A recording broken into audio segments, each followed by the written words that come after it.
Deep work is the future skill అంటున్నాడు. ఇది past skill కాదు, this is a future skill. రేపు పొద్దున మనం ముందుకెళ్ళి ఏం చేయాలన్న లైఫ్లో ఈ స్కిల్ చాలా ఇంపార్టెంట్ అని చెప్తున్నాడు.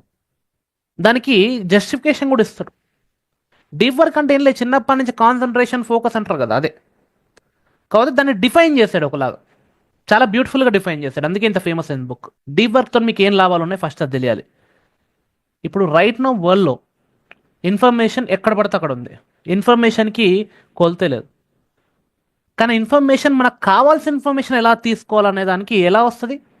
In the world of full of information, how do you find the information you want only one kind of information, అదే కావాలన్నప్పుడు the only thing that will help you is focus, attention. ఆ డిస్ట్రాక్షన్స్ని పక్కకు పెట్టి, యూట్యూబ్లో ఏదో కాన్సెప్ట్ అర్థం కాదు, ఓపెన్ చేస్తాం, పక్కకు సజెషన్లో ఏదో పిచ్చి వీడియో వచ్చింది, మీరు రెగ్యులర్గా చూసే సజెషన్లో చూస్తూ ఉంటుంది కదా, ఆ రెగ్యులర్గా చూసే ఇంట్రెస్టింగ్ వీడియో కనబడి వెళ్ళిపోద్దట, ఇంకో ట్యాబ్లో ఓపెన్ చేసుకొని పెట్టుకుంటాం, 10-20 ట్యాబ్లు ఓపెన్ అయి ఉంటాయి, అవునా?